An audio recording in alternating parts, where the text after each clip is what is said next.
आज तक लोगों को नहीं मालूम कि पूजन करने बैठते हैं तो सबसे पहले क्या करते हैं। पर सबसे पहला काम मंदिर में बिना पंडित के सबसे पहला काम कौन सा होता है? तो सबसे पहला काम होता है भगवान को धन्यवाद देना कि आज भी आपने मुझे इस मंदिर में आपका दीदार कराने के लिए, दर्शन कराने के लिए बोला। अगर पंडित साथ में होगा तो पहले वो मंत्र बोलेगा, स्वस्ति वाचन करेगा। स्वस्ति वाचन करने में उसको अर्थात भगवान के लिए भी प्रसन्नता और आपके लिए भी प्रसन्नता। पर आपके पास कोई ब्राह्मण नहीं, आपको कोई स्तुति नहीं आती, आपको कोई मंत्र नहीं आता, आपको कोई साधना नहीं आती, आपको कोई तप नहीं आता, पर आप इतना तो कर सकते हो कि भगवान के मंदिर में जाकर उनको धन्यवाद दे सकते हो कि तेरी कृपा है जो मुझे चलकर यहां तक बुला लिया, 2 कदम चलाया, यहां तक बुलाया, ये तेरी कृपा है। और बड़ी कृपा करी जो डलिया भर के पूजन का सामान भी लाई, बड़ी कृपा करी जो दूध भरकर भी लाई, बड़ी कृपा करी जो कलश भरकर भी लाई। कितने लोगों का फायदा है कलश भरकर मंदिर ले जाने में? देखिए जरा कितने लोगों का फायदा। हिंदू धर्म में विष्णु पुराण में, पद्म पुराण में लिखा है, सौभाग्यवती नारी जब भरा हुआ पानी का लोटा लेकर कलश लेकर जाती है और उसको देखकर कोई व्यक्ति निकल कर चले जाता है तो जिस काम के लिए जाता है वो काम सफल हो जाता है। मंदिर का ही लोटा,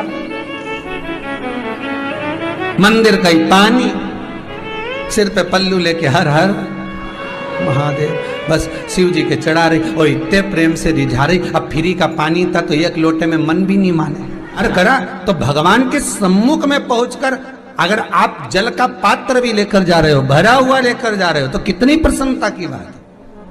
हिंदू धर्म की रीति है, जिस पात्र को हम जल चढ़ाने लेकर जाते हैं उस पात्र में भगवान के चरणों का जल लाते हैं, खाली पात्र नहीं लाते। क्या लाते हैं? भगवान के चरणों का जल। उस चरणोदक को लेकर आए, घर में रखा, सबने अपने नैनों में लगाया, हृदय में लगाया, चित्तवृत्ति में लगाया। खाली पात्र हम लेकर वापस नहीं आ रहे हैं। शिव मंदिर में जब जब जाओ, जल चढ़ाने के लिए जाओ, पात्र तुमने शंकर जी को पूरा पानी चढ़ा भी दिया तो शंकर के चरणारविंद का थोड़ा सा जल पात्र में डाल के भले 2 बूंद लाओ, 4 बूंद लाओ, इतना सा लाओ, पर लाओ और उसको पूरे परिवार के नेत्रों में जब लेकर आए हो चरणोदक तो लगाओ।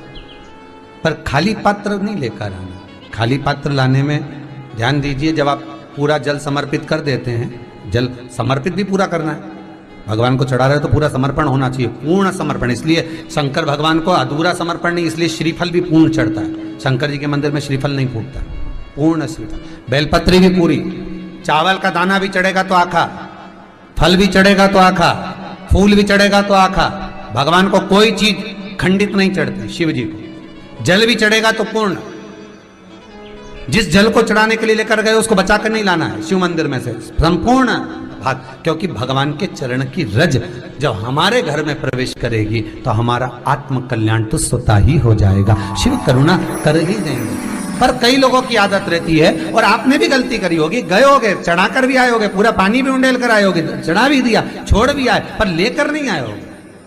कई लोग गलती कर जाते हैं और फिर बाद में कहते हैं हम तो इतने साल से पूजन कर रहे हैं, भगवान हमारी सुन ही नहीं रिया। तो भगवान के मैं तो तैयार बैठा, पर तू नवा के चली जाए, लेके तो कहीं जाए। तो भगवान थोड़ी ना कहेगा कि तू मेरे पास में आए तो मेरे चरण की रज लेकर जा। भगवान थोड़ी ना कहेगा कि मेरे पास में आकर तू ये लेकर जा। भगवान तो कहेगा मेरे पास में आया है, मांगना कुछ मत, बस मुझे जो स्नान कराया है मेरा चरणोदक लेकर जा, छीट दे पूरे घर में, संपदा भरना मेरा काम है। जहां मेरी चरण की रज पहुंच गई वहां संपदा स्वतः पहुंचती है, मैं वहां पहुंच जाता हूं। तो चरणों तक ले जा। पर लोग ले जाते हैं, पूजन करते, कलश भी उंडेलते, जल भी चढ़ाते, पर आते समय खाली लेकर आ जाते। भगवान को इतना बुरा लगता, मेरे दरवाजे से खाली जाए, मुझे कितना बुरा लगेगा। जो आए वो भर कर जाए, भले 2 बूंद लेकर आओ, पर उसमें चरणों तक थोड़ा सा लेकर अवश्य आए। उसी तरह जल चढ़ाने के बाद हम जब लेकर आते हैं पात्र के अंदर, ये उसमें उसकी बरकत है। गर्ग संहिता में दूसरी चीज कही, उसको भी समझ लीजिए। गर्ग संहिता में कहा गया, जब आप घर से जल लेकर जाते हो भरकर, तो ये सृष्टि की जितनी नदियां हैं, पृथ्वी पर जितनी नदियां विद्यमान हैं, जितने तालाब, जितने सरोवर, जितने कुंड, जितने विराजमान हैं, उन सारे तीर्थों का जल जब आप घर से लेकर निकलते हो तो वो तीर्थ का संपूर्ण जल आपके कलश में आ जाता है। और जब आप उस जल को शिव पर समर्पित कर देती हो और 2 बूंद चरणादक लेकर जब जाती हो तो शिव महापुराण गर्ग संहिता पद्म पुराण कहती है वो जल साधारण नहीं रहता, वो गंगा जल बनकर तुम्हारे घर को पवित्र करने के लिए पहुंच जाता है। वो पवित्र गंगा जल बन जाए, उसको लेकर प्रवेश कर जाए। हम बार बार कहेंगे भगवान के मंदिर जब भी जाओ ना, चेहरे पर प्रसन्नता होना चाहिए। किसी से मिलने जाओ ना, चेहरे पर अगर प्रसन्नता नहीं और ऐसे ही पहुंच गए ना तो वो श्रेष्ठता नहीं मानी गई। तुम तुम्हारी बहन के घर जाओ, सती मैया जलकर भस्म क्यों हुई? माता सती के भस्म होने का कारण क्या था? सती को पिता पर जितना क्रोध आया उससे ज्यादा क्रोध सती माता को अपनी बहनों पर आया कि मेरी इतनी बहन, ये 60 की 60 बहन मेरे सामने खड़ी रही और मैं आई तो प्रेम से मुस्कुराई तक नहीं।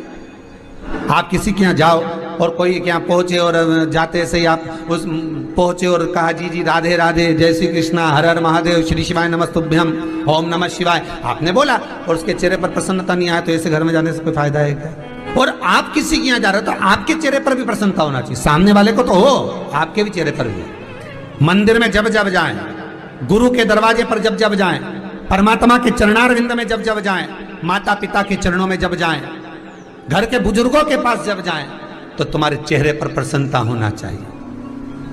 भगवान को भी लगे दुख भले है इसको पर चेहरे पर प्रसन्नता है, इसको अब दुख नहीं देना, क्योंकि इतना मुस्कुराकर ये मेरे मंदिर में आती है।